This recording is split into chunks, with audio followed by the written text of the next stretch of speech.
You sell a lot of microgreens to wholesalers. What are some keys for success when selling to wholesalers as a small farm?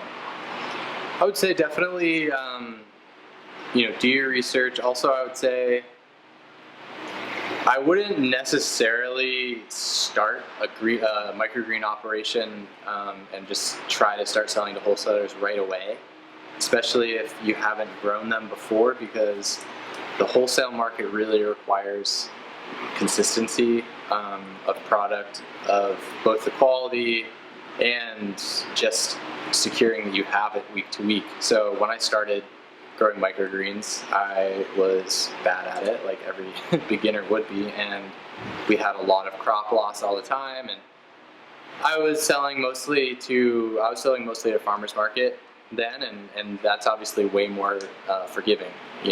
Customers, if you don't show up 1 week with radish, then you're fine. Whereas if a wholesaler is requiring that, then it can only go so many times where you say, sorry, I don't have the product, before they're probably going to say, well, we're just going to go back to our old supplier, some huge warehouse microgreen grower that is obviously has everything automated and everything's going to be pretty consistent. So I would say get to a point where you're consistent with your product and the quality, and see if you can find out what wholesalers are currently distributing. I find that wholesalers are overall less experimental than like a chef. They don't want to have to week in and week out think about like, oh, let's push this new weird product. They probably want to push, in my experience, a few key products, a few key varieties. For us, it's cilantro, bull's blood, and rainbow mix. And in a different location, it might be something totally different. It could be pea shoots.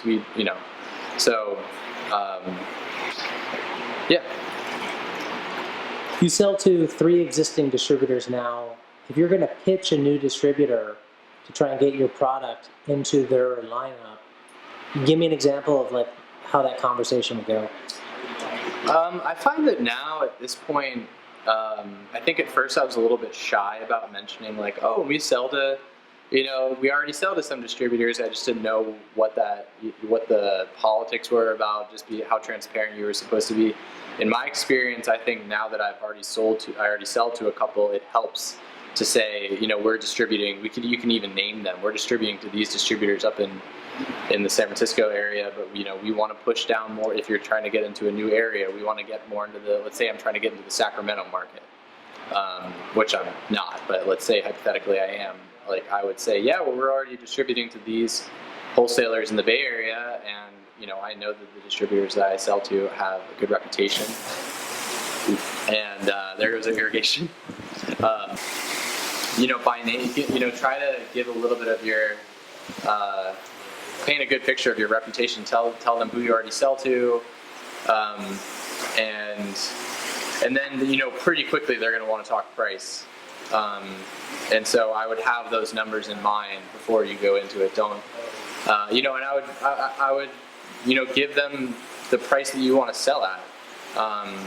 So aim high, and they'll probably talk you down a little bit because they're wholesalers, so they're going to be buying at a wholesale price. But there's no harm in overshooting what you hope to sell to them for, and then compromising to the price point you have to. As a grower, the trade-off is always margin versus moving volume in one sale. At this point, what's the lowest margin you're willing to take on a wholesaler? I would say that we still want each tray to be worth at least $15. So depending on the variety, I might be able to, with a variety that produces a greater yield, like a radish tray or something like that, then I might be able to compromise a little bit on the margin. But I would say that I want each tray to produce for me at least $15. So if that means a particular variety only produces on average 2 clamshells per tray, clamshells being the deli containers per tray, then I wouldn't want to charge any cheaper than $7.50, per clamshell of that variety, so that it equals $15 per tray. Now, for some of my customers, I get a better price than that, and so some trays for a particular customer can be worth upwards of $20, $25 a tray, but I don't want to go anything below $15 a tray. If you weren't selling to a wholesaler, could you move enough product to restaurants and farmers markets in your current area? I think I could. I think it would just be a hell of a lot more work. A lot more time out on the road. I mean, the economics make sense for us with wholesaling, but like half of it is also just the quality of life. I mean, I love selling to restaurants. I love to interface with chefs and talk shop, and I love the passion that those guys have for the food and the ingredients that I'm selling to them. But we used to just sell. Our farm we used to sell nothing to wholesalers, and it was more vegetable focused, and some microgreens, and we sold CSA, which we don't do anymore, restaurants, and the farmers market. Right now, if we stripped away our wholesale accounts, then we would have to scramble to find, enough restaurant customers to cover our loss on that, because the wholesalers just buy at such a quantity.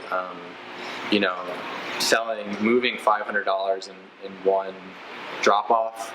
I've never even gotten close to that to a restaurant. With microgreens, if you were a mixed veg farm, then I could see being able to drop off a $400, $500 or more order to restaurants. But with the micros, I'm happy we're doing the wholesale route. With microgreens as successful as they are here on the farm, you have field crops. They're long season, and one field is tarped. What would you need to justify more effort into field crops at this point, given the economic impact that microgreens has? Mm-hmm. I think that we basically wanted to get to a point where the microgreens were kind of cash flowing the farm or cash flowing the operation. We wanted to get to a point where the microgreens made sense on an economic level, so that they were, paying for themselves, and basically, I don't want to say bankrolling the farm, because we do make some money off of the veg, but making the farm a viable business. And then and we've kind of just gotten to that point, and now so I'm wanting to plant the field out for the fall, so that we have a nice thick productive garden for the fall, but obviously most of our energy and focus has gone to the microgreens. I think that in order to justify focusing more on the field, we would just have to be able to keep our microgreen production, not have to compromise on our microgreen production at all, which I think we could do. I think we could focus more on the field and not compromise on this, now that we have it so systematized. And we're pretty fast at it now because of the system that we put in place. And I wouldn't want to see our overall expenses go up much on the field inputs. So basically, I want to, the microgreens are productive and profitable, but they aren't like the absolute cheapest crop to grow, because you are importing soil, and it's a week-to-week seeding thing. So it's the expenses are there, and so I'm trying to find ways to, with the long term, with like the long-standing stuff out in the field, where you can. That's where I'm kind of drawn to that, with things that, as opposed to like salad mix. I've thought about doing, and we have done some, salad mix, and now that we have the greens harvester,